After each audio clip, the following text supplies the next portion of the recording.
أعوذ بالله من الشيطان الرجيم. بسم الله الرحمن الرحيم.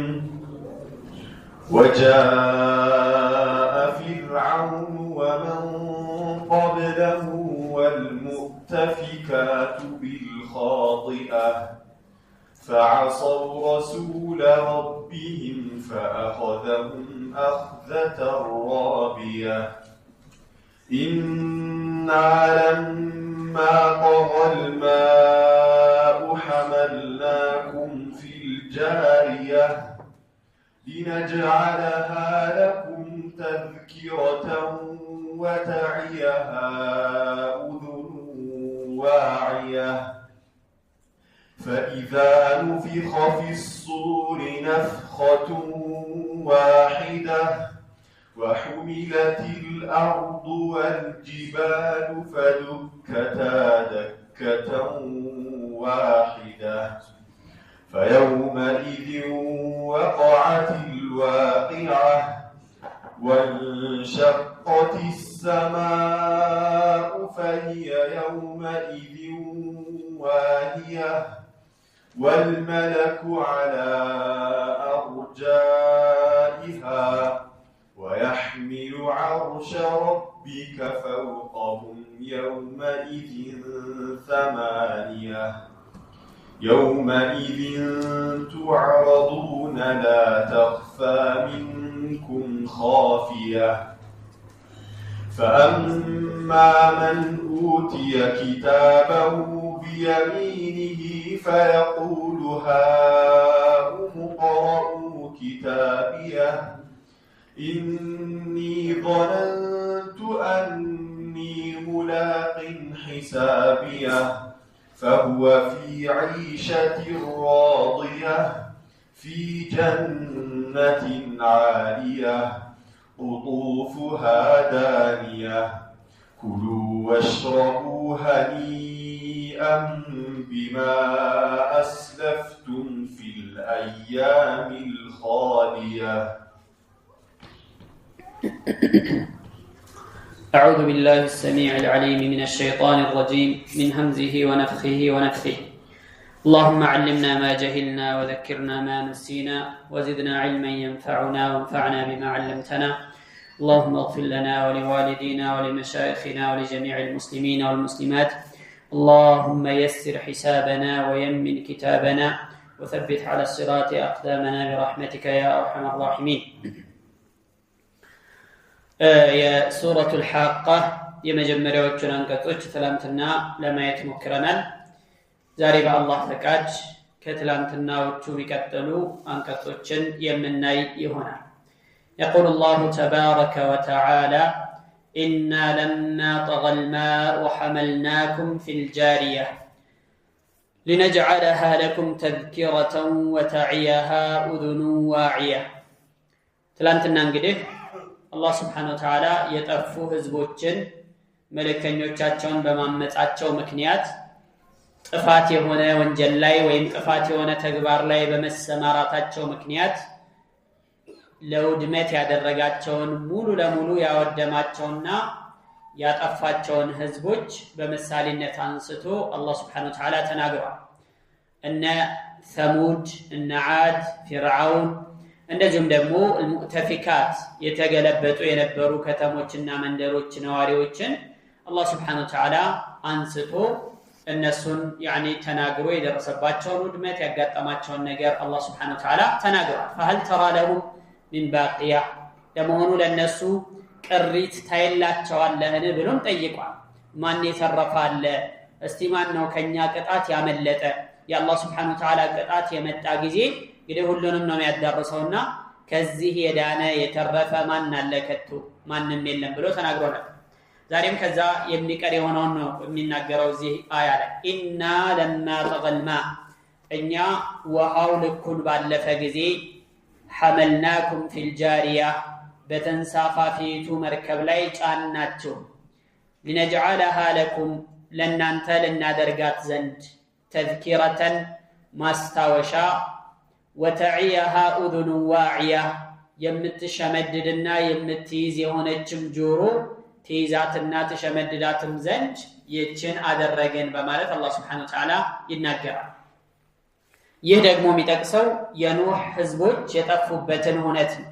ኢና ለማ ጠገልማ ውሃው ድንበር ባለፈ ጊዜ ከውሃ እንግዲህ ከሚቆጣጠሩት መላእክቶች አልፎ ያኒ ያለ ልክ ያለ ገደብ ከሰማይም የሚወርድ ከምድርም እንደዚሁ የሚፈልቅ አይነት ውሃ አላህ Subhanahu Wa Ta'ala አምጥቶ ምድርን እንዳለ ሙሉ ለሙሉ አጥለቅልቋት ነበር የኑህ ህዝቦች ላይ ማለት ነው።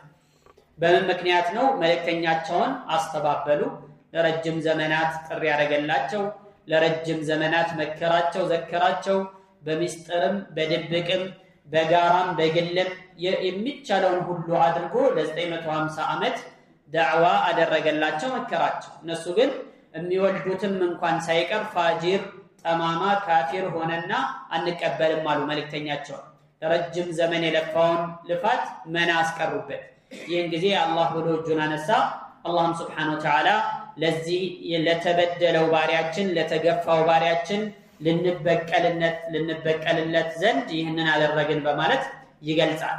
ففتحنا أبواب السماء بماء منهمر وفجرنا الأرض عيونا فالتقى الماء على أمر قد قدر إلى بسورة القمر.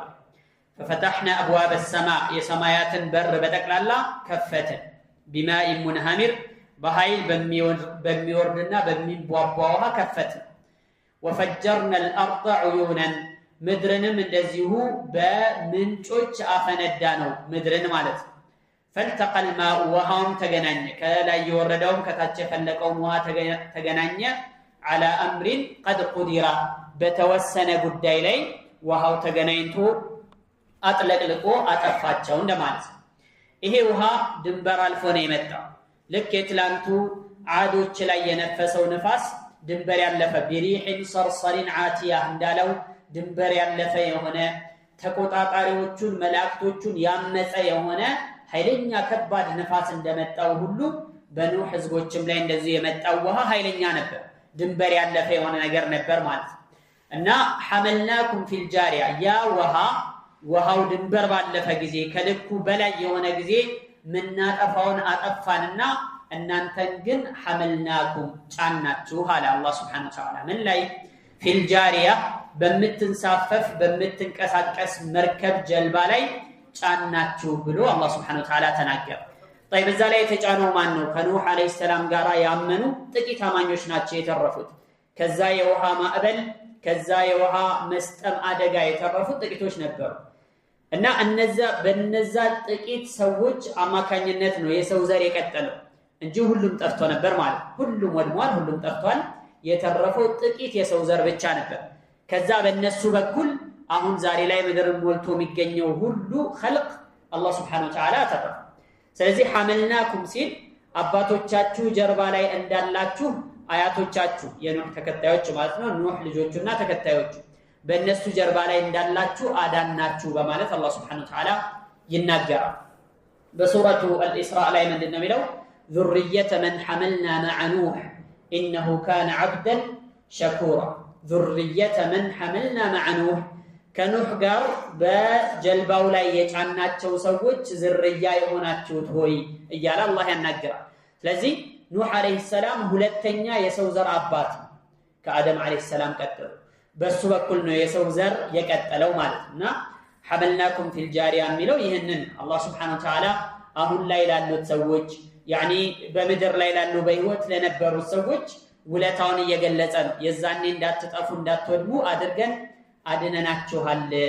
ሐመልናኩም ማለት አይ ሐመልና ኡሱለኩም የናንተ አባቶቻችሁን ወይም አያቶቻችሁን የነሱ ዘር ስለሆናችሁ ማለት ነው። በእነሱ አማካኝነት እነሱን ጫናቸው። ወሁም አባኡኩም ወአንቱም ፊ አስላቢሂም እነሱ አባቶቻችሁ ናቸው፣ እናንተ ደግሞ እነሱ ጀርባ ላይ ነበራችሁ። ስለዚህ ሐመልናኩም ፊል ጃሪያ የሚለው صحيح ሆነ ማለት ነው። በዛ ተንሳፋፊ መርከብ ላይ ጫናችሁ። السفينة التي تجري في الماء بأمر الله ያቺ መርከብ ደግሞ የምትንቀሳቀሰው የምትሄደው ምን ምትለው በአላህ Subhanahu Wa Ta'ala ትእዛዝ ነበር። አላህ Subhanahu Wa Ta'ala ባዘዛት መልኩ ነበር የምትንቀሳቀሰው።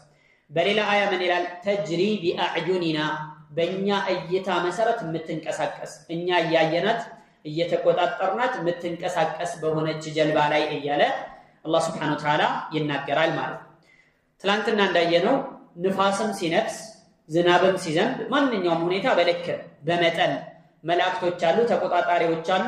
ያ የሚሰጣቸው መጠን አለ፣ ገደብ አለ። በዛ መልኩ ነበር የሚሄዱት። ግን በእነዚህ ጊዜያቶች ላይ አላህ Subhanahu Wa Ta'ala መሬት ላይ መከራና በላእ ሊያወርድ የፈለገ ጊዜ ግን እነዛ መላእክቶች ሊቆጣጠሩት የማይችል የሆነ ከነሱ አቅም በላይ የሆነ ከባድ ውሃ አላህ Subhanahu Wa Ta'ala እንዲወርድ አደረገ ማለት ነው። ይሄም የሆነበት የራሱ የሆነ ሰበብ አለው፣ ምክንያት አለ። ቀጥሎ ምክንያቱን ይገልጻል። ሊነጅዐለሃ ለኩም ተዝኪረተን ለእናንተ ተግሳጽ ትሆን ዘንድ ነው፣ መመከሪያ ትሆን ዘንድ ነው። በዛ ታንኳ በዛ ጀልባ በዛ እንድትድኑ ያደረግነው ለእናንተ መመከሪያ መገሰጫ ይሆን ዘንድ ነው። ይሄ የመርከቡ ቅሪት አዋኢሉ هذه الامه የዚህ ኡማ መጀመሪያ አካባቢ የነበሩት ሰዎች ደርሰውበት አይተውታል። واستوت على الجودية الله سبحانه وتعالى ጁዲ የተባለ ተራራ ላይ ረጋቻቺ መርከቢቱ ተጉዛ እንግዲህ ምድሩ በጠቅላላ በውሃ ተሞልቷል። ሄዶ ተራራ ላይ ነው የረጋው፣ ጁዲ የሚባለው ተራራ ላይ ማለት ነው። እና فاستوت على الجودي ብሎ አላህ Subhanahu Wa Ta'ala ቁርአኑ ላይ ተናግሯል። እና ያቺን መርከብ በማየት ለናንተ ተግሳጽ እንዲሆን ምክር እንዲሆን። እንዴት ነው መርከብን ማየት ምክር የሚሆነው? ታሪኩን ስለሚያስታውስ ወደ ኋላ ሄዶ በዚህ መርከብ የተረፉ ሰዎች ነበሩ። ከምን የተረፉ? ከማዕበል የተረፉ፣ ከውሃ ሙላት የተረፉ ሰዎች። ለምን ነበር ያ ውሃ የመጣው? ህዝቦችን ለማጥፋት።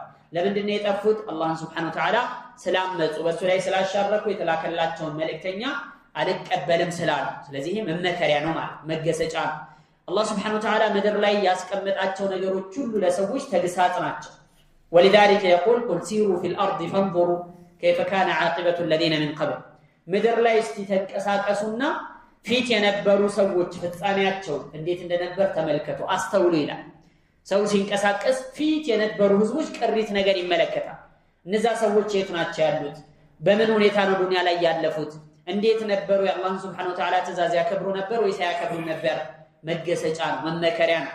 ሰው ሲንቀሳቀስ የሆነ ቦታ ሲሄድ ኢማኑን የሚጨምርበትን ነገር ማሰብ አለበት እንጂ ለምሳሌ አንድ ሰው ለጉብኝት ቢሄድ ያንን ጉብኝቱን ኢማኑን ወደሚያድስበት ተፈክር ወደሚያደርግበት ከአላህ ጋር ያለውን አላቃ የሚያስተካክልበት የሚያድስበት የሚያጠነክርበት አድርጎ መጠቀም አለበት እንጂ ዝም ብሎ ነገሮችን ማየትና መመልከት ብቻ ማድረግ የለበትም።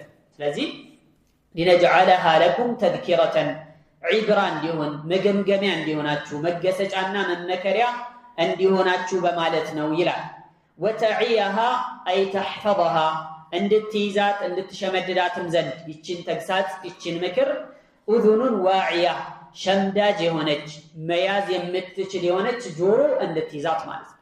ጆሮ ነው እንደሚይዘው ልብ ነው የሚይዘው፣ ግን በጆሮ አማካኝነት ነው፣ ሰምቶ ነው ሰው ልቡ ላይ ሊያስቀርና ሊያስቀምጥ የሚችለው። ስለዚህ ወተዒየሃ ኡዙኑን ዋዕያ ሸምዳጅ የሆነች መያዝ የምትችል የሆነች ጆሮ ትይዛት ዘንድ ይችን ተግሳጽና ምክር አደረግንላችሁ ለናንተ በማለት አላህ Subhanahu Wa Ta'ala ይናገራል ማለት ነው። ሌላ አያ ላይ ምን አለ?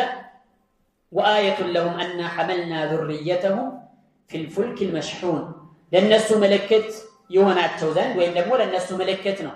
أن حملنا ذريتهم እኛ የነሱን ዘሮች መጫናችን في الفلك المشحون በተጠቀጠቀ ጀልባ ላይ እንዲጫኑ ማድረጋችን ምልክት ነው፣ ለነሱ ተአምር ነው በማለት አላህ Subhanahu Wa Ta'ala ይናገራል ማለት ነው። ከዛ በኋላ ደግሞ ሰዎች የሚጓጓዙበት የሚንቀሳቀሱበት ለሐጃቸው ላይ ታች የሚሉባቸው ነገሮች አላህ አድርጎላቸዋል። ያም እንደዚሁ መመከሪያ ነው። وجعل لكم من الفلك والأنعام ما تركبون لتستووا على ظهوره ثم تذكروا نعمة ربكم إذا استويتم عليه لا وجعل لكم الله لننت أدرجلاችሁ من الفلك والأنعام كمركبنا كبيت እንስሶች ما تركبون ምትጓጓዙበትን ነገር አላህ አደረገላችሁ ይላል። لتستووا على ظهوره ጀርባው ላይ ትደላደሉ ዘንድ ተመቻችታችሁ ተቀመጡ ዘንድ ثم تذكروا نعمة ربكم ከዚያም የጌታችሁን ውለታና ጸጋ ታስታውሱ ዘንድ إذا استويتم عليه በዛ ላይ ተደላድላችሁ ቁጭ ያላችሁ ጊዜ አላህ Subhanahu Wa Ta'ala የዋለላችሁን ውለታ የሰጣችሁን ኒዕማና ጸጋ ታስተነትኑ ዘንድ በማለት አላህ Subhanahu Wa Ta'ala ይናገራል። ይሄ እንግዲህ የሚለው ፊት ጊዜ ለነበሩ ሰዎች መጓጓዣ ግመል ሰጥቷቸዋል፣ ፈረስ ሰጥቷቸዋል፣ አህያ በቅሎ ሰጥቷቸዋል። ይሄንን የአላህ Subhanahu Wa Ta'ala ትልቅ ኒዕማና ውለታ ነው። ነዓም የማይረሳ ውለታ ነው። ሰው በእግሩ ረጅም መንገድ አቋርጦ መሄድ አይችልም። ግን በእነዚህ መጓጓዣዎች አማካኝነት ረጅም ቦታ ያለምንም ድካም ያለምንም መሸቃ ያለምንም ችግር መድረስ ይችላል። ታዲያ ዛሬ ላይሳ አላህ Subhanahu Wa Ta'ala ለኛ የዋለው ውለታ ለሰው ልጆች የሰጠው ኒዕማ ምን ያክል ነው ሲባል በብዙ እጥፍ የሚታይ ነው ማለት ነው። ሰው በመኪና በባቡር እንደዚሁ በፕሌን የተለያዩ ቦታዎች ላይ ይንቀሳቀሳል። በደቂቃዎች ብዙ ቦታዎችን አቋርጦ ይሄዳል። በሰዓታት ከአንዱ አህጉር ወደ ሌላ አህጉር መሄድ ይችላል። ምናልባት ፊት ጊዜ ወራቶች የሚቆጥሩ የሚጨርሱ የነበሩ ጉዞዎች ዛሬ ላይ በሰዓታቶች ብቻ ይጠናቀቃሉ። ይሄም ብቻ አይደለም፣ የትም ቦታ መሄድ ሳያስፈልገው ቀጥታ በኢንተርኔት አማካኝነት ከዓለም ጫፍ እስከ ዓለም ጫፍ ያለውን ሁሉ ተገናኝቶ ሐጃውን ይፈጽማል፣ ይነጋገራል፣ ለኑሮ የሚያስፈልገውን ነገር ያደርጋል። ይህ ኒዕማ ይህ ውለታ ምን ያክል ለዚህ ውለታ ምን ያክል ነው በትክክል እየተጠቀመን ያለ ነው? አላህ Subhanahu Wa Ta'ala ይህንን ኒዕማ ሲያመጣው ይህንን ጸጋ ሲያመጣ ፊትናን በነገራችን ላይ ሊፈትን ሊየብሉወኒ አሽኩሩ አም አክፉር አመሰግናለሁ ወይስ አስተባብላለሁ? ሰዎች ያመሰግናሉ ወይስ ያስተባብላሉ? ለመልካም ነገር ነው የሚጠቀሙበት ወይስ ለሐራምና ለተከለከለ ነገር ነው የሚጠቀሙበት? ፈተና ሊፈተኑ ከዛ በኋላ ይህንን ነገር ተጠቅመውት ዒልማቸውን ለመጨመር ከተጠቀሙበት፣ ተቅዋቸውን ለመጨመር ኢማናቸውን ለማደስ ቢጠቀሙበት ከሆነ፣ ወደ አላህ Subhanahu Wa Ta'ala በሚያቀርባቸው መንገድ የሚጠቀሙበት ከሆነ هذه نعمة على نعمة ይሄ ድርብርብ ጸጋ ነው ማለት ነው። በተቃራኒው ከሆነ ለሐራም የሚጠቀሙበት ከሆነ የአላህን Subhanahu Wa Ta'ala ዲን ለማበላሸት የሚጠቀሙበት ከሆነ ደግሞ ፊትና በዛው መጠን ምን ይሆናል? ወንጀላቸው የባሰና እየበዛ ይሄዳል ማለት ነው። ስለዚህ አላህ Subhanahu Wa Ta'ala ለቀደምት ሰዎች የዋለው ውለታ ሲታይ ويخلق ما لا تعلمون ይላል። እናንተ ማታውቁትን ገና ወደፊት ይፈጥራል። نعم ዛሬ ላይ የምናያቸው ነገሮች ምናልባት ደግሞ ነገ ከዚህ የባሰ ዛሬ ላይ ታስቦ የማያውቁ በጣም ከባባድ የሚገራርሙ ነገሮች ሊፈጠሩ ይችላሉ አላህ Subhanahu Wa Ta'ala ቃል በገባው መሰረት ማለት ነው። ግን ዋናው ትልቁ ቁም ነገር ያደረ ትልቁ ቁም ነገር ሰው በቴክኖሎጂ መምጠቁና ህይወት መቅለሉ አይደለም። ትልቁ ነገር ይህንን ነገር ተጠቅሞ ምን ያክል ለአኺራው ስንቅ ይሰንቃል፣ ይህንን ነገር ተጠቅሞ ምን ያክል ወደ አላህ Subhanahu Wa Ta'ala ያለውን ቀረቤታ ይጨምራል፣ ይህንን ነገር ተጠቅሞ ምን ያክል ስለ ዲኑ ያውቃል የሚለው ፊትና ሊፈተንበት ነው ማለት ነው። አላህ Subhanahu Wa Ta'ala የሆነ ጸጋ ሰጥቶት ሰውየው ያንን አላህ የሰጠውን ጸጋ ለመልካም የሚያውለው ከሆነ ይሄ ኒዕማ ነው፣ በእርግጥም የተሰጠው ጸጋ ነው ማለት ነው። ግን ያንን አላህ የሰጠውን ነገር ለመጥፎ የሚጠቀመው ከሆነ ኒቅማ ማለት ጸጋነቱ ቀርቶ ማአት ይዞበት የሚመጣ የሆነ በላዕ ነው ማለት ነው። ስለዚህ አሁን ላይ ያሉትን ነገሮች፣ በአቅራቢያችን ያሉትን ነገሮች፣ በዙሪያችን ያሉትን ነገሮች ሁሉ ለመልካም ለመጠቀም ነው ማዋል ያለብን። መልካም ነገር ላይ ነው ማዋል ያለብን እንጂ በተቃራኒው ከሆነ በዛው መጠን ተጠያቂነቱም ወንጀሉም እየባሰና እየከፋ ይሄዳል ማለት ነው። ስለዚህ لنجعلها لكم تذكرة ተግሳት መመከሪያ ምክር ልናደርጋት ዘንድ ነው ያችን በዛች ጀልባ ላይ የጫናችሁ وتعيها أذن واعية ይህንን ምክር ደግሞ መሸምደድ የሚችል ጆሮ ሊሸመድደው ዘንድ ነው ይህንን ያመጣ ነው በማለት አላህ Subhanahu Wa Ta'ala ይናገራል ይገልጻል። ከዚህ በማስከተል ደግሞ ወደ ቂያማ ሲቆም የሚከሰቱትን ነገሮች እንደዚሁ ገለጸ። فقال عز من قائل فإذا نفخ في الصور نفخة واحدة وحملت الأرض والجبال فدكتا دكة واحدة فيومئذ وقعت الواقعة إلى فإذا نفخ في الصور باك أندولاي وين بترنبو بتنفى جزي نفخة واحدة عندت جزي بتشا بتنفى جزي وحملت الأرض والجبال مدرنا تراروچن بتنسو جزي كف بتدرجو جزي فدكتا دكة واحدة عندت مسبابرن بتسبابرو جزي فيومئذ ينجزي وقعت الواقعة يعني وداكيቱ ትወድቃለች የምትፈጸመው ቂያማ ትፈጸማለች ወደፊት ይከሰታል ተብሎ ሲነገር የነበረችው ቂያማ ትቆማለች ማለት ነው ይሄ እንግዲህ ቅድመ ሁኔታው አስቀድሞ የሚመጡ ነገሮች ናቸው فإذا نفخ في الصور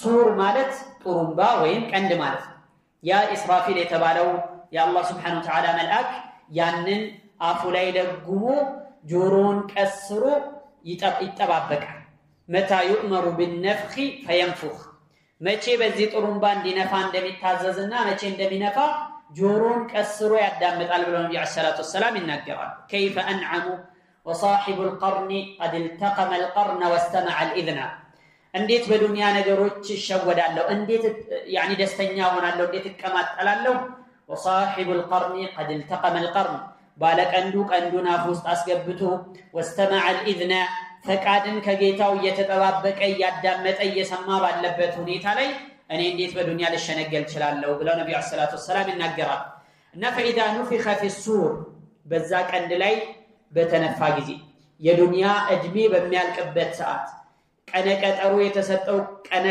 يعني ገደቡ በሚጠናቀቅበት ሰዓት ላይ በዛ ጥሩምባ ይነፋል የቂያማ ቀን ሲደርስ ማለት ነው نفخة واحدة አንዲት ጊዜ ብቻ በተነፋ ጊዜ አንዲት መነፋት በዛ ቀንድ ላይ በተነፋ ጊዜ ብሎ አላህ Subhanahu Wa Ta'ala ይናገራል የትኛው ነፍخ ነው النفخة الأولى ነው النفخة الثانية ነው ሁለት አስተያየቶች ተሰጥተዋል ከአብዱላህ ኢብኑ አባስ የመጀመሪያው ነው የሚለው ተዘግቧል ተወጥቷል ማለት عندما ينفخ إسرافيل في الصور النفخة الأولى التي تكون عندها هلاك العالم النفخة الأولى عندهم እንደውም ሶስት የሚያደርጉታል የመጀመሪያው نفخة الفزع ابن كثير ይሄንን ጠቅሰዋል نفخة الفزع ማለት የድንጋጤ የሆነ ራስን የመሳት የሆነ መንፋት ነው የመጀመሪያው ላይ ማለት ሁለተኛው ሲሆን ደግሞ ይሄ خراب العالم ዱንያ በጠቅላላ ይጠፋል ሩህ ያለው በጠቅላላ ይሞታል በአጠቃላይ ማለት ከዛ ሶስተኛ ሲነፋ እንደዚሁ ደግሞ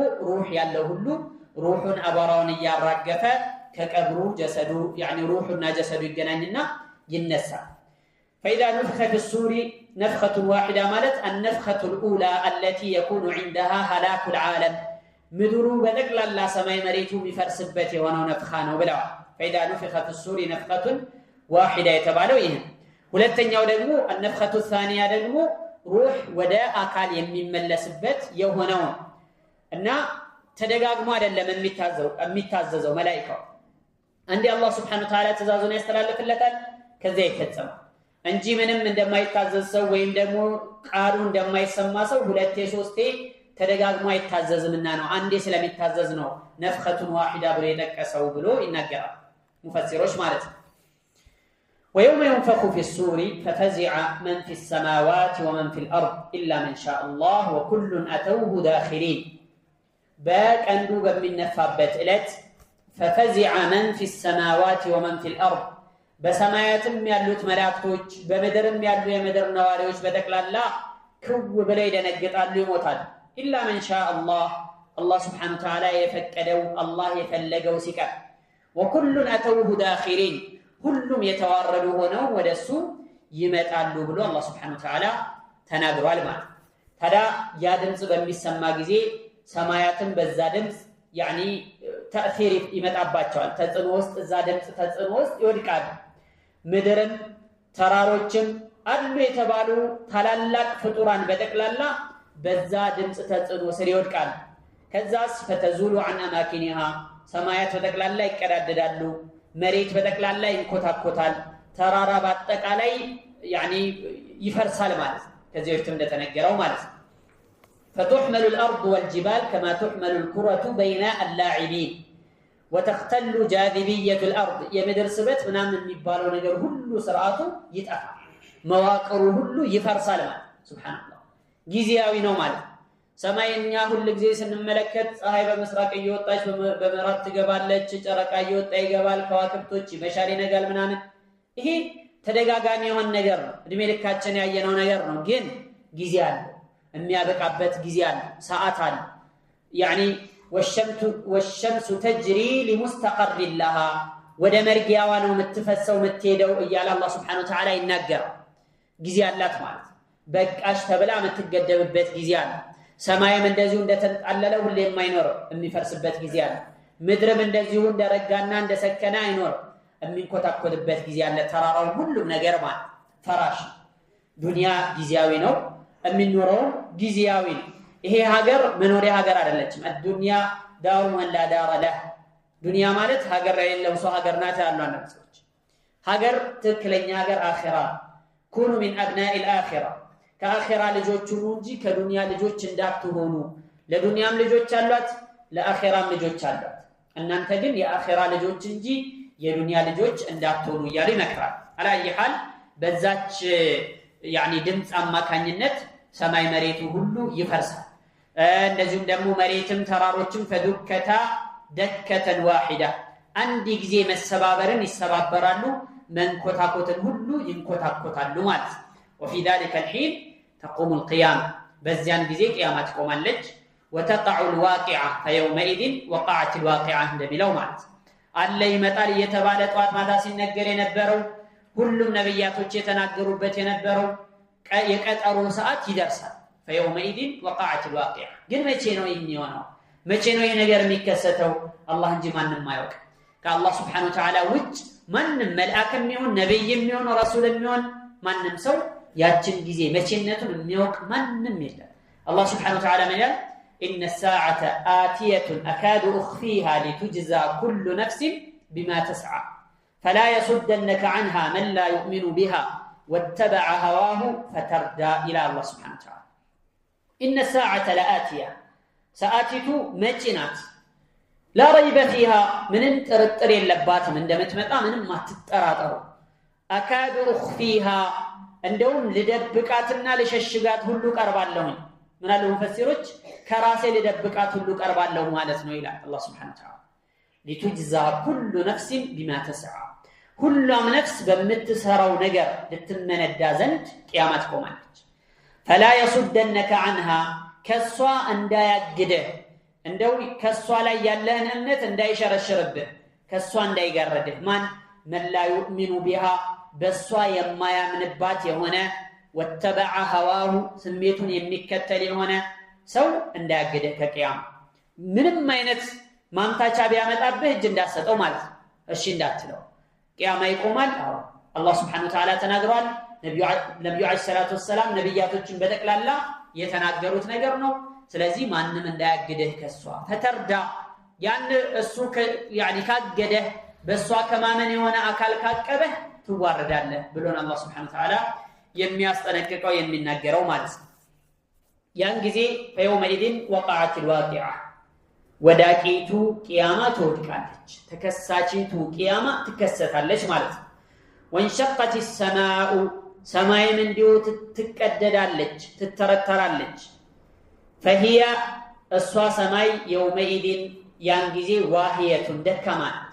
ምንም አቅም ቢስ ናት አቅም የሌላት ነገር ነው የምትሆነው ማለት ነው ሰማይ እንግዲህ ሁሌ ቀና ስንል የምናየው የሆነ ሁሌም يعني አንድ ቦታ ላይ ረግቶ የምንመለከተው የሆነው ሰማይ የቂያማ ቀን ሲደርስ ይቀደዳል ይተረተራል እንዳልነበር ይሆናል ማለት يعني ልክ መሬት እንኮታኮታለች እንደተባለው ተራሮች ጋራዎች ሁሉ ይፈርሳሉ እንደተባለው ሰማይም ትሰነጣጠቃለች ትቀደዳለች ويتغير لونها መልኳም ራሱ ይቀየራል فكانت وردة كالدهان ነው የሚለው ልክ እንደ ጽጌረዳ መልክ ትይዛለች ቀይ ትሆናለች አስፈሪ መልክ ትይዛለች ከዲሃን ልክ እንደ ተለፋ ቆዳ ትሆናለች ብሎ ይናገራል እና ሰማይ ይዘቷን ያለችበትን ሁነቷን ትቀይራለች وانشقت السماء اي انصدعت وانفتحت ابوابها ويعني بنزول من فيها من الملائكه ውስጧ ላይ ነዋሪዎች የሆኑት መላእክቶች ሁሉ ወደ ምድር ይወርዳሉ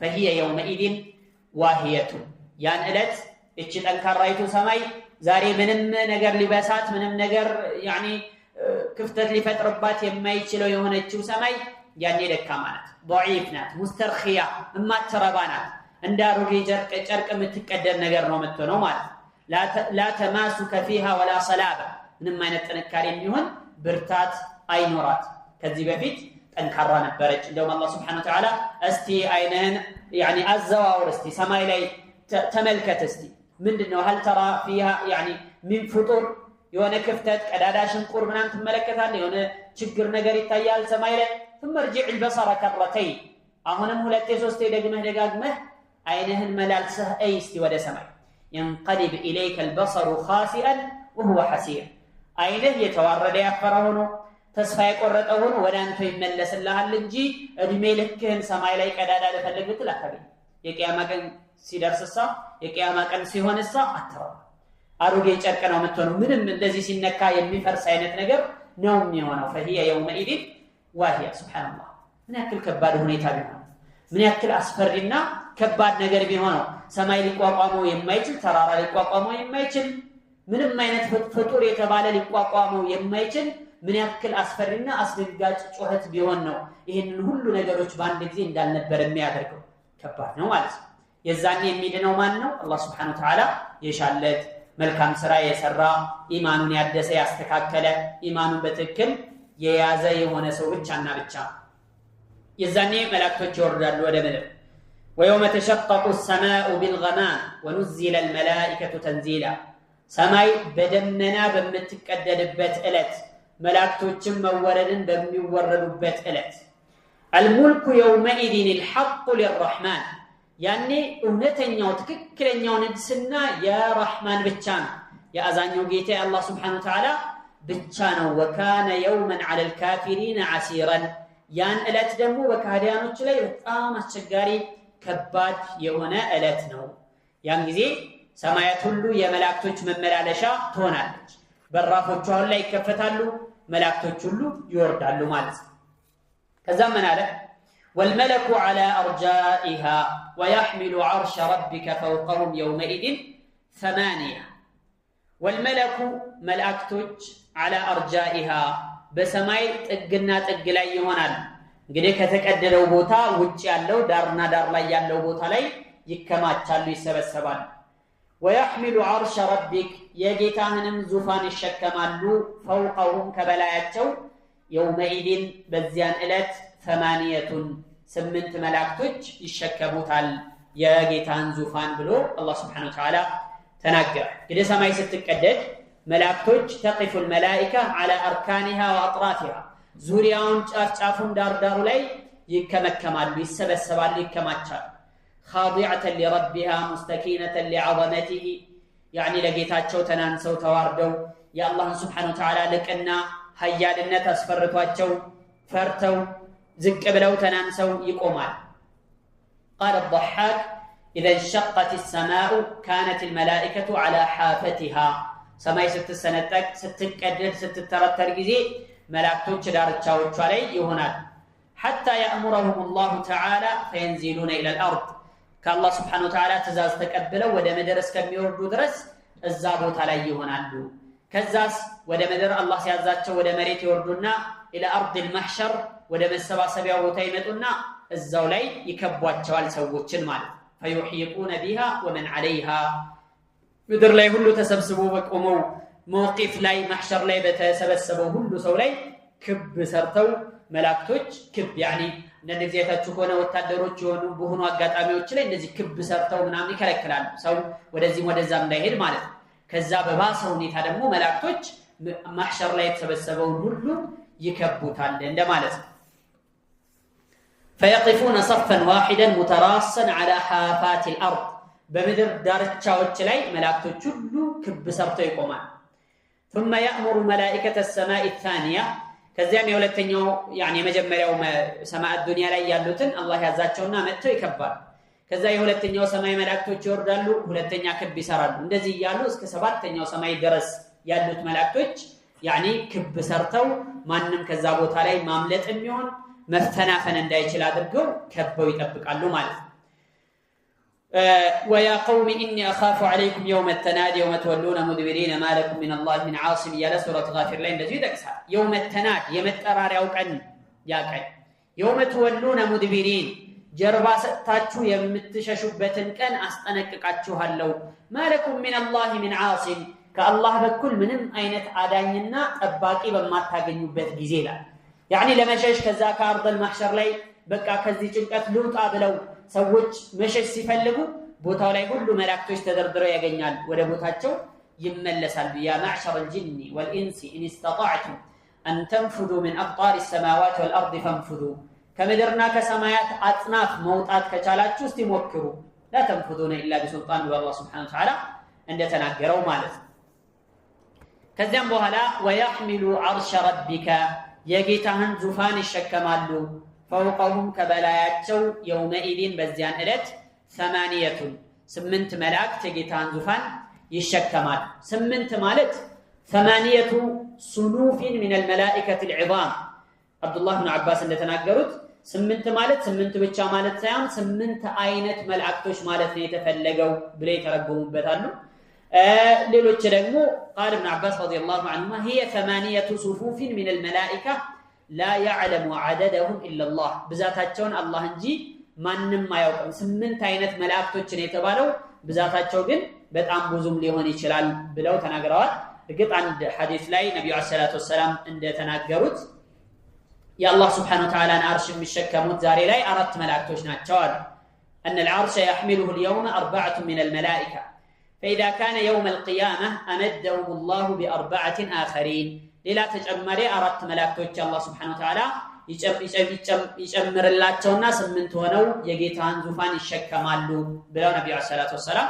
ተናግረዋል እንደውም ጃብር ኢብኑ አብዱላህ በዘገቡት ሐዲስ ላይ قال اذن لي እነዚህ መላእክቶች እንደማንኛውም መላእክት አይደሉም በጣም ጠንካራ የሆኑ ግዙፍ የሆኑ ታላላቅ የሆኑ መላእክቶች ናቸው اذن لي ان احدث عن ملك من ملائكه الله ከአላህ Subhanahu Wa Ta'ala መላእክቶች ስለ አንዱ እንድናገር ተፈቅዶልኛል አለ من حملة العرش ከአላህ Subhanahu Wa Ta'ala የአርሽ ተሸካሚ ከሆኑ መላእክቶች መካከል ስለ አንዱ እንዳወራችሁ ፈቃድ ተሰጥቶኛል ምንድነው መነግራችሁ ነገር انما بين شحمة اذنه الى عاتقه ከጆሮ ጀምሮ شحمة الاذن ማለት ከጆሮ ወደታች ወረድ ያለው ቦታ ማለት ከዛ ጀምሮ እስከ عاتق እስከ ትከሻው ድረስ ያለው ርቀት مسيرة 700 عام የ700 ዓመት ርቀት 700 ዓመት ከዚች ያለው ርቀት ማለት 700 ዓመት ያክል የሚያስኬድ ግዙፍ መላእክቶች ናቸው ማለትና እንደዚህ ይሄን እንዳወራችሁ ተፈቅዶልኛል ብለው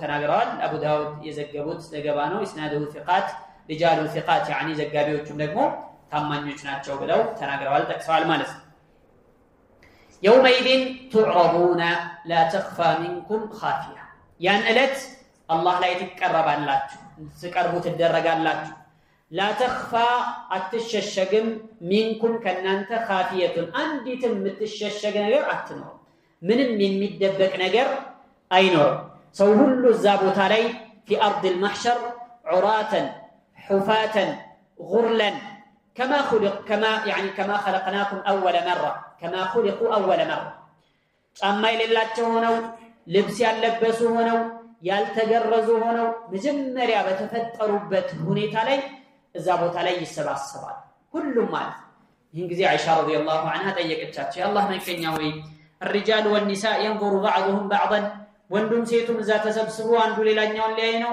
ብላ ጠየቀች فقال يا عائشة الأمر أشد من ذلك أو من أن ينظر بعضهم إلى بعض ነገሩ ከዚህ የከፋነ የባሰ ነው ሰውዬ ነገር ተዘማ ይለው ማያሳስበውም የሚያስጨንቀው የራሱ ጉዳይ አለ ሁሉም ነፍሲ ነፍሲ ነው የሚለው كل نفس بما كسبت رهينة እንዳለው ስራዬ እንደው ያድነኝ ይሁን ዛሬ ያተርፈኝ ይሁን ወይስ ቀጣ ይሁን እያለ ሁሉም ነፍሱ ጪ ነፍስ ግቢ ነው እንጂ ሌላ ነገር ተዛይለው ብለው ነብዩ ሰለላሁ ዐለይሂ ወሰለም ለአኢሻ ነገሯት ማለት هذا هو العرض الأكبر ታላቁ መቅረቢያ ታላቅ ይሁን አላህ Subhanahu Wa Ta'ala ላይ ትቀርባላችሁ لا تخفى منكم خافية ምንም ከናንተ የምትሸሸግ የምትደበቅ ነገር አትኖርም ብሎን አላህ Subhanahu Wa Ta'ala ይተናገር ሰጥ ያለ ሜዳ ነው ተራራ የለ ከተራራው ወዲያ መሸሸግ የለ እንደዚሁ ደግሞ ወደታች ተዳፋት የሆነ መሬት የለ ወደታች ተደብቄ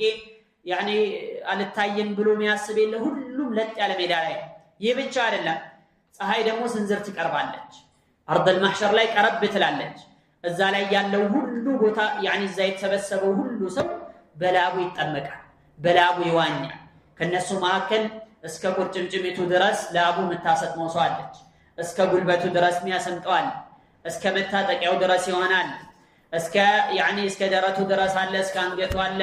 ومنهم من يلجمه العرق الجاما አፉ ላይ መጥቶ የሚለጉመው አለ። ሙሉ የሚያሰንጠው ሰው አለ። ሱብሃንአላህ ምንድነው ይሄንን የሚወስነው ከተባለ ስራው ነው የሚወስነው። ዛሬ ላይ ያለው ከአላህ Subhanahu Wa Ta'ala ጋር ያለው ቀረቤታ ነው ያንን የሚወስነው። እንዲበዛም እንዲያንስም የሚያደርገው ያ ነገር ነው ማለት ነው። እና يومئذ تعرضون ያን ቀን ትቀርባላችሁ አላህ ዘንድ مكشوف الجسد والنفس والضمير አካሉ የተገለጠው ሆኖ ውስጡም የሚታይ ሆኖ ከአላህ Subhanahu Wa Ta'ala የሚደብቀው ምንም ነገር ስለሌለ ማለት يوم تبلى السرائر አላህ ውስጥ ላይ ያለውን ነገር ሁሉ ይመረምራል ያውቃል። مكشوف العمل والمصير ስራው የተገለጠው ሆኖ መጨረሻውን ፍጻሜ የሚያውቅ ሆኖ ይቆማል እዛ ቦታ ላይ። كل شيء في الكون بارز ፍጥረት ዓለሙ ላይ ያለው ሁሉም ነገር ግልጽ ያለ ፍጥጥ ብሎ የሚታይ ይሆናል። الجبال تنسف والارض مستويه لا ارتفاع فيها ولا انخفاض ተራሮች ተነስተዋል፣ መሬቱ ተደልድሏል፣ ተስተካክሏል፣ ከፍታም ዝቅታም የለውም፣ አባጣ ጎርባጣ የሚባል ነገር የለውም። والله تعالى لا يخفى عليه خافيه في الدنيا والاخره معا الله سبحانه وتعالى ደግሞ ዱንያም ላይ ይሁን አኺራም ላይ ምንም የሚሸሸግበት የሚደበቅበት ነገር የለም። يقول الله تبارك وتعالى يعلم خائنة الأعين وما تخفي الصدور الله سبحانه وتعالى የአይንን ክዳት ያውቃል። ማንንም ሳያይበት ሰርቆ የሚመለከተውን የአይን ክዳት الله سبحانه وتعالى ያውቃል። وما تخفي الصدور ልቦችም የሚደብቁት የሚሸሽጉትን ነገር الله سبحانه وتعالى ያውቃል። ምንም የሚደበቅበት የለም።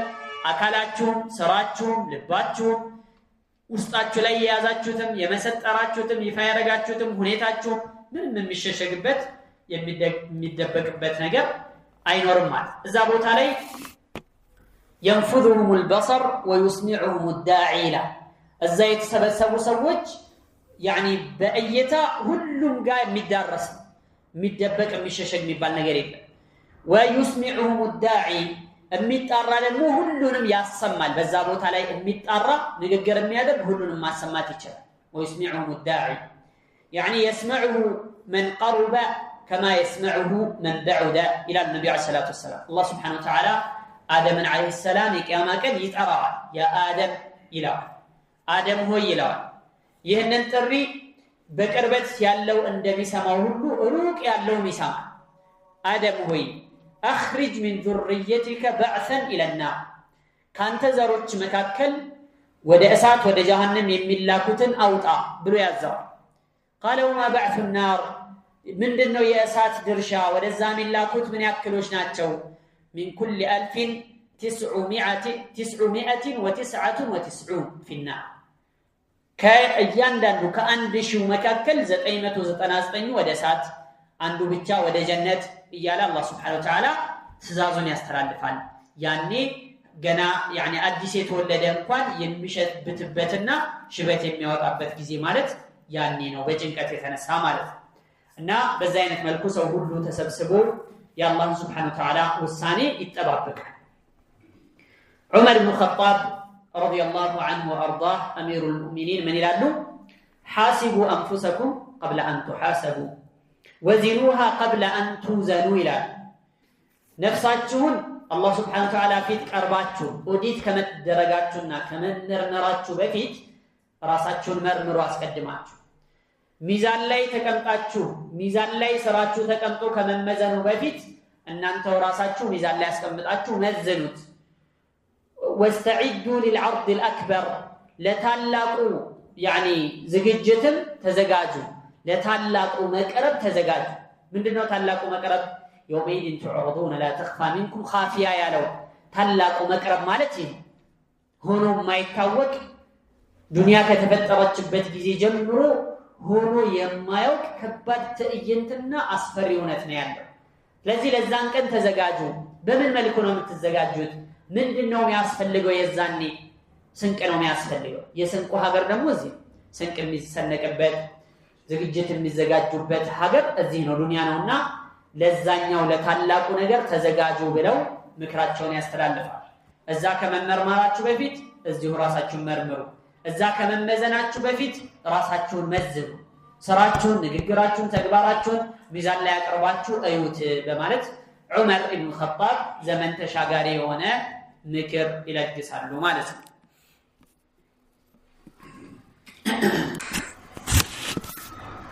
طيب ከዚህ በኋላ አላህ Subhanahu Wa Ta'ala ሰዎች ማህሸር ላይ ከተሰባሰቡ በኋላ ሒሳብ ከተሳሰቡ በኋላ የሚያገኙትን ውጤት የናጂዎችና የተረፉ የዳኑ ሰዎችና ወልሙዐዘቢን ለቅጣት የበቁ ለቅጣት የሚዳረጉ ሰዎችን ሁኔታ አላህ Subhanahu Wa Ta'ala ዘረዘረ።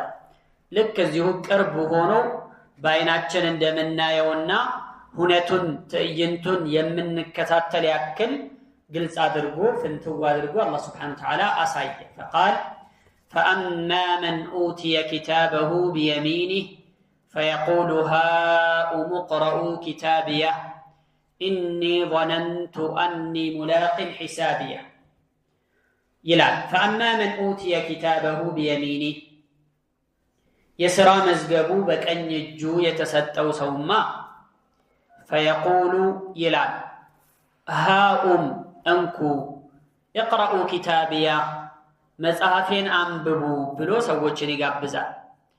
ኢኒ ظننت እኔ እርግጠኛ ሆኜ ነበር أني ملاق حسابيه እኔ ምርመራዬን እንደማገኘው ውጤቴን እንደማገኘው እርግጠኛ ነበርኩኝ ዱንያ ላይ ያለሁኝ ዛሬም ላይ ይሄው የሥራ መዝገቤን በቀኝ እጄ ተቀብያለሁ እንኩ እስቲ እዩልኝ እያለ ሰዎችን ይጋብዛል ማለት በደስታ።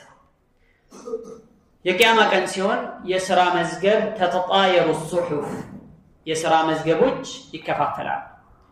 فآخذ كتابه بيمينه وآخذ كتابه بشماله የተወሰነው የሥራ መዝገቡን በቀኝ እጁ ይቀበላል። በቀኝ እጁ ሲቀበል ምልክት ነው። ይህ ሰው እንደተረፈ እንደዳነ እንደተሳካለት እንዳለፈለት ማሳያ ይሄ በቀኝ እጁ መጽሐፉን ሲቀበል ማለት ነው። وهو من السعداء الناجين يعطون كتابهم بأيمانهم تمييزا وتنويها بشانهم ከሌሎቹ ለመለየት ያላቸውን ደረጃ ለማመላከት ለማሳየት እንደዚሁም ደረጃቸውንም ከፍ ለማድረግ አላህ Subhanahu Wa Ta'ala በቀኝ እጃቸው መጽሐፋቸውን እንዲረከቡ ያደርጋቸዋል። ይህን ጊዜ ምን ይላሉ ሰዎች? فيقول እንዲህ ይላል በጣም ተደስቶ ደስታውን እያንጸባረቀ ደስታውን ለሌሎች ማጋራት እየፈለገ እንዲደሰቱለት ማለት ሃኡም ይላል خذوا እንኩስቲ ያዙ اقرأوا كتابيه መጽሐፌን አንብቡልኝ እስቲ ደስታይልም ተረፍኩኝ እኮ ዳንኩኝ እኮ ተሳካልኝ እኮ እያለ ሰዎችን ይጋብዛል ማለት ነው። አላህ Subhanahu Wa Ta'ala ይዛን ቀን ከሚደሰቱ ሰዎችን ከሚጋብዙት አላህ ያድርገን። ሃኡም اقرأوا كتابيه እስከዛሬ ያኒ ዱንያ ላይ ላሳለፍኩት ለወጣሁት ለወረድኩት ለለፋሁት ልፋት ውጤት ነውና አሁን የተሰጠኝ ይሄንን አንብቡልኝ እስቲ ይላል።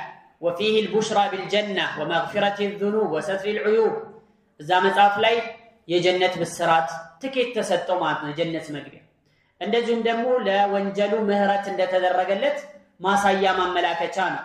ላጠፋው ጥፋት ዱንያ ላይ ለሰራው ጥፋት አላህ Subhanahu Wa Ta'ala እንደደበቀለት እንደሸሸገለት ማሳያ ነው። እናም በዚህ ዘመዶቹን ወዳጆቹን ቤተሰቦቹን ለይቶ ይህን ነገር ይጋብዛቸዋል ያሳያቸዋል። ከዛ ምን ይላል? ኢኒ ظننت እኔ እኮ አይ علمت علما يقينا قبل الموت يعني ዱንያ ላይ ያለውን ሳልሞት በስተፊት እርግጠኛ ነበርኩ ምንም አልጠራጠርም ነበር እኒ ሙላቂን ሒሳቢያ ምርመራዬ ጋር ፊት ለፊት እንደምገናኝ ሒሳቤ ጋር ፊት ለፊት እንደምገናኝ እርግጠኛ ነበርኩኝ። ምን ማለት ነው? ማለት ሞቶ በመቀስቀስ አምን ነበር ይህ ቀን እንደሚመጣ እርግጠኛ ነበርኩኝ ማለት ነው። እዚች ጋር ظننت ማለት ጠርጥሬ ነበር ማለት አይደለም፣ ጥርጣሬ አይደለም፣ يقين كل ظن في الكتاب ቁርአን ውስጥ ያለ ظن ተብሎ የሚጠቀስ ነገር በጠቅላላ ከሙእሚን ከሆነ قال الضحاك كل ظن في القرآن من المؤمن فهو يقين ሙእሚን አማኝ ظننت ምናምን ብሎ የተናገረበት ሒካያ ተደርጎ ቁርአን ላይ ከተገለጸ እርግጠኝነትን ለማሳየት ነው يقين ካፊር ከሆነ ደግሞ ጥርጣሬ ነው ሸክ ነው ማለት ነው። እንደዚህ ብለው ይናገራሉ። ሐሰን አልበስሪ ምን አሉ? إن المؤمن أحسن الظن بربه ሙእሚን ሰው ጌታው ላይ ያለውን እሳቤ ጥርጣሬውን አስተካክሎ ጌታው ላይ መልካም ጥርጣሬ አሳድሮ አላህ Subhanahu Wa Ta'ala ስራውን እንዲሁ በከንቱ እንደማያጠፋበት መልካም ነገሩን እንደማይተውበት እንደማይነፍገው አላህ ላይ መልካም እሳቤ አሳደረና فأحسن العمل ስራውን አሳመረ ዱንያ ላይ ሰራ ማለት ለፋኝ ሳይል በቃ ይቻለውን ያክል ሰራ ለምን አላህ ላይ መልካም እሳቤና መልካም ጥርጣሬ ስለሚያሳድር وإن المنافق ደግሞ أساء الظن بربه فأساء العمل ጌታው ላይ ያለውን እሳቤ ጥርጣሬ አበላሸ ስራውንም አበላሸ አላህ ላይ ያለውን እሳቤ መጀመሪያ አበላሸ አላህ ላይ ያለውን ጥርጣሬ መጥፎ አደረገ ከዛ ጋር ተያይዞ ስራውንም አበላሸ ለመስራት ተነሳሽነት የለውም ሞራል የለውም ፍላጎት የለውም መስራት አይፈልግም ምን ያደርግልኛል ከዚህ ይልቅ ዱንያዊ ነገሮችን ራሴን ባስደስት ራሴን ባዝናና ይሻለም እንደያለ አላህ ያዘው ነገር ከጀርባው አርቆ ይጥላል ማለት أساء الظن بربه فأساء العمل ስራውን አበላሸ ለጌታው ላይ ያለውን ያሳድረውን እሳቤ ስላበላሸ ስራውንም አያይዞ አበላሸ ሙእሚን ሰው ግን አላህ ላይ መልካም ጥርጣሬ ያሳደረ ስራውንም አሳመረ ብለው ሐሰን አልበስሪ ይናገራሉ ማለት ነው እና ይህ መጽሐፉን በቀኝ እጁ የተቀበለው የሆነው ሰው لا يناقش الحساب يوم القيامة የቂያማ ቀን እያንዳንዷ ነገር ምርመራ ላይ ይገባበት ሙናቀሻ ማለት በትንሹም በትልቁም ይሄን ላይ እናደረክ ሁሉንም ነገር ተዘርግፎ የሚጠየቅ ከሆነ አይተርፍም ይሄ ሰውዬ ግን አላህ Subhanahu Wa Ta'ala ለበስበስ አድርጎ አለባብሶ ትቶለት ሸፍኖለት እንጂ ንቃሽ الحساب ከሆነ ሒሳብ ላይ እያንዳንዷ ነገር ተበጥራ የሚመረመር ከሆነ ይሄ ለቅጣት የታጨ ሰው ነው ማለት ነው አይተርፍም ነብዩ አለይሂ ሰላቱ ወሰለም ምናሉ من نوقش الحساب يوم القيامة فقد عذب የቂያማ ዕለት ሒሳብን ምርመራውን እያንዳንዷ ነገር የተመረመረ ከሆነ ይቀጣል ታዲያ ይህ ሰውዬ فسوف يحاسب حسابا يسيرا ቀለል ያለ ነገር ነው አላህ Subhanahu Wa Ta'ala የሚያደርግለት አርድ ነው ይሄንን አድርጋል فيقرره بذنوبه እንዳሉት ወንጀሉን አላህ Subhanahu Wa Ta'ala ያሳምናል ነብዩ አለይሂ ሰላቱ ወሰለም አንድ ሐዲስ ላይ ምናሉ ابن عمر በዘገቡት ዘገባ ላይ يدني الله المؤمن يوم القيامة الله مؤمن የሆነን ሰው የቂያማ ቀን ያቀርበውና فيقرره بذنوبه كلها ወንጀሎቹን ሁሉ አላህ ያሳምናል ይሄንን ሰርታል አው ያሳምናል ያምናል ሰውዬው حتى إذا رأى أنه قد هلك በቃ የኔ ነገር አበቃልኝ በቃ መጥፋቴ ነው መቀጣቴ ነው ብሎ እርግጠኛ ሲሆን ሰውየው قال الله تعالى إني سترتها عليك في الدنيا ይሄንን ወንጀል ዱንያ ላይ ሰትሬልሃለሁ ደብቄልሃለሁ ሰዎች እንዳያውቁብህ እንዳትዋረድ አድርጌልሃለሁ ማንንም አያውቀውም ይሄንን ወንጀል واليوم أغفرها لك ዛሬ ደግሞ ምሬልሃለሁ ይላል ሱብሃንአላህ የአላህ Subhanahu Wa Ta'ala አዛኝነት ሩህሩህነት ቸርነትን ተመልከቱ ዱንያ ላይ ይሄንን ስትሰራ አላጋለጥኩም አላዋረድኩም ዛሬም ደግሞ ደብቄልሃለሁ ምሬልሃለሁ ብሎ ለባሪያው በዚህ አይነት መልኩ ይምርለታል ማለት ثم يعطى كتاب حسناته بيمينه ከዛም የመልካም ስራውን መዝገቡን በቀኙ ይሰጠዋል واما الكافر والمنافق كافرنا منافق يونس فيقول الاشهاد هؤلاء الذين كذبوا على ربهم እነዚህ እኮ ማለት እነዚያ ጌታቸው ላይ የቀጠፉ የሆኑ ጌታቸውን ያስተባበሉ የሆኑ ጌታቸው ላይ የዋሹ የሆኑ ሰዎች ናቸው ألا لعنة الله على الظالمين አዋጅ በበዳዮች ላይ የአላህ እርግማን ይስፈን እየተባለ ምስክሮች ሁሉ ይናገራሉ ብሎ አላህ Subhanahu Wa Ta'ala ይገልጻል ማለትና ይህ አማኝ በቀኝ እጁ መጽሐፉን ይሰጣዋል ይደሰታል ደስ ብሎት ሰዎችን ይጋብዛል አንብቡልኝ መጽሐፌን እዩልኝ ውጤቴን ይላል ማለት فهو يسو في عيشة راضية في جنة عالية قطوفها دانية كلوا واشربوا هنيئا بما أسلفتم في الأيام الخالية هبار فهو في عيشة راضية እጅግ በጣም ተወዳጅ በሆነች ኑሮ ውስጥ ይሆን عليه ሰውዬ ጀነት ውስጥ ገብቶ በጣም የሚያስደስት የማይሰለች የማይጠገብ በነገራችን ላይ ሰው ኒዕማንም እኮ ይሰለቻል በኑ እስራኤሎች አላህ Subhanahu Wa Ta'ala መንና ሰልዋ አንጥቶላቸው ምንድነው ያሉት ሰለቸን በየጊዜው ስጋና ማር መመገብ አንፈልግም ስለዚህ በቃኛ ወደ ከተማ ወደ እርሻ ወዳለበት ሄደን ባቄላውን ገብሱን ምናምኑን መብላት ነው የምንፈልገው ሰለችው ማለት ነው ያኒ አኺራ ላይ ሲሆን ግን ጀነት ውስጥ ሲሆን ግን አይሰለችም ቦታ መቀየርንም አይፈልጉ የማይለመድ የሆነ ኒዕማ የማይለመድ የሆነ ጸጋ ነው ጀነት ውስጥ ያለው አይገርማችሁ አንድ ሰው የሆነ ነገር አላህ Subhanahu Wa Ta'ala ከጀነት ውስጥ እንዲመገብ ሲያደርገው በኋላ ሁለተኛ ሲያየው ሲመጣለት هذا الذي رزقنا من قبل ይሄማ ፊት የተረዘቅነው ነበር ይላል وأتوا به متشابها የዛን አምሳያ ተመሳሳይ ነገር ነው እንጂ የተሰጣቸው ፈጽሞ የተለያየ ነው አንዴ የሚቀርብለትና ሁለተኛ የሚቀርብለት ፈጽሞ የተለያየ ምናልባት በመልኩ ምናምን ቢመሳሰል በጣም በዘውቁ የተለያየ ሁሉም ነገር ማለት የማይለመድ ኒዕማ የማይታከት የማይሰለች ሆነ ጸጋ ነው ጀነት ውስጥ ያለው فهو في عيشة راضية በጣም አስደሳች በሆነች ኑሮ ውስጥ ይሆናል ያችን አስደሳች ነገር ያችን ደስታ የሚቀማው ነገር የለም እርጅና የለው ህመም የለው እንደዚህ ሆንኩ የሚባል ነገር የለው ያኒ ሁሌም በኒዕማና በጸጋ ነው የሚኖረው ሰው እኮ ዱንያ ላይ ባለው ኒዕማ ላይ ኒዕማውን የሚያደፈርስበት ብዙ ነገር ይኖራል በቃ እንዴ ያኒ ወይ ቤተሰብ ይታመምበታል ሙሲባ ይደርስበታል ኪሳራ ያጋጥመዋል ወይ ድብርት እንደዚሁ ድብርት ሊይዘው ይችላል ወይ የሚበላው ነገር ላይ ያስማማው ይችላል ምናም ብዙ ነው ተቆጥሮ ያልቅ እዛ ያለው ግን ኑሮን የሚያደፈርስበት ደስታውን የሚያጓድልበት ምንም ነገር ፈጽሞ የለም ዘላለም ማለት የሆነ ቀን እንኳን የሚባል ነገር የለም فهو في عيشة راضية በጣም ተወዳጅ በሆነች ኑሮ ውስጥ ይሆናል في جنة عالية ከፍ ባለችዋ ጀነት ውስጥ ይኖራል ያሰ قطوفها دانية የሚቀጠፈው አትክልት የሚቆረጠው አትክልት ቅርብ በሆነችበት ጀነት ውስጥ ይኖራል ቁጭ ብሎም ያገኘዋል ገደም ብሎም ያገኘዋል ቆሞም ያገኘዋል ራቀኝ የሚባል የለ መሰላል አንጦልኝ ወጥቼ ከላይ ላይ ላርግፍበት የሚባል የለ እጁን መዘርጋት ብቻ ነው የሚጠበቅበት የሆነ ነገር ከፈለገ የፈለገው ነገር ሁሉ ይቀርብለታል ማለት የደስታ ህይወት የደስታ ኑሮ ማለት ጀነት والله النبي عليه الصلاه والسلام ان العيش عيش الاخره ان العيش عيش الاخره اللهم ان العيش عيش الاخره ትክክለኛ ኑሮ ማለት የአኺራ ኑሮ ምቾት ያለበት ኑሮ ደስታ ያለበት ኑሮ ምንም ያኒ የማያስከፋ ምንም ክፋት የማይታይበት የሆነ ኑሮ ውስጡም ውጭም ሰላም የሚሆንበት ኑሮ ያለው ትክክለኛ ኑሮ አኺራ ዱንያ بما فيها كلها ምንም ያኒ ሙነግሳት አይጠፋባት የሚያደፈርሰው ነገር አይጠፋበትም ማለት አኺራ ላይ ግን قطوفها دانية የሚቀጠፈው አትክልት በጣም ቅርብ في متناول ايديهم እጃቸው አጠገብ ነው ያለው ማለት አይ ان ثمارها قريبة يتناولها القائم والقاعد والمضطجع ሁሉም ያገኘዋል ማለት ከዛ ምን ይባላሉ ግብዣ ደግሞ ይጋበዛሉ እንዲህ ይባላሉ ኩሉ ብሉ ይባላሉ የፈለጋችሁትን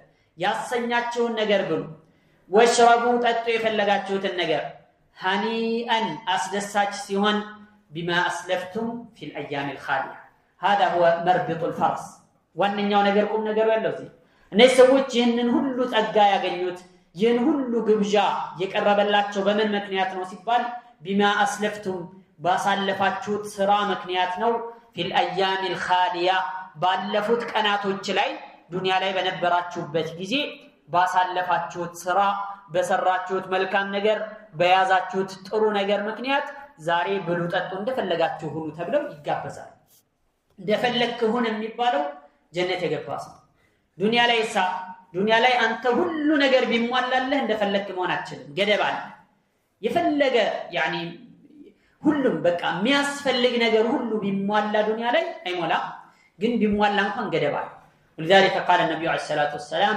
الدنيا سجن المؤمن وجنة الكافر ዱንያ ማለት ለሙእሚን ሰው እንደ እስር ቤት ናት እንደፈለገ መሆን የማይችልበት ሀገር ማለት ዱንያ ለካፊር ሰው ጀነቱ ናት እንደፈለገ የሚሆንበት የአላህ Subhanahu Wa Ta'ala ቀይድ የሱን ገደብ የሱን ድንበሮች እንደፈለገ የሚጥሰውና የሚርመሰመስበት ካፊር ብቻ ዱንያ ላይ ማለት اما في الاخره ጀነት ውስጥሳ ኩሉ ወሽረቡ ሃኒአን አስደሳች ሲሆን የፈለጋችሁትን ነገር ብሉ ጠጡ بما اسلفتم في الايام الخاليه ልብ በሉ እዛ ያለው ጸጋ ሁሉ የሚገኘው በመንድነው ዱንያ ላይ ባለ ስራና ልፋት بالإيمان والعمل الصالح እነዚህ ሁለት ሸርጦች ናቸው ሁለት መስፈርቶች ናቸው አንደኛ እምነቱን አስተካክሎ ዓቂዳውን አስተካክሎ አላህ ላይ ያለውን እምነት ትክክለኛ አድርጎ የነብዩን አለይሂ ሰላቱ ወሰለም መንገድና ሱና ተከትሎ ቀጥ ማለት አለበት አንደኛ መስፈርት ሁለተኛ العمل الصالح መልካም ስራ መስራት አለበት ካመነ በኋላ መልፋት አለበት ልፋት ያስፈልገዋል ወደ መስጂድ መመላለሱ መጾሙ ሰደቃ መሰደቁ يعني ذكر መዘከሩ ፍላጎቱን መገደቡ እነዚህ ሁሉ ነገሮች ወደ ጀነት የሚያደርሱ መንገዶች ናቸው አላህ Subhanahu Wa Ta'ala እዛ አስደሳቸው ሀገር ደርሰው ከሚደሰቱ ሰዎች አላህ ያደርገን ኻቲማችንንም አላህ ያሳምርልን جعلني الله واياكم من الذين يستمعون القول فيتبعون احسنه وصلى الله على نبينا محمد وعلى اله وصحبه اجمعين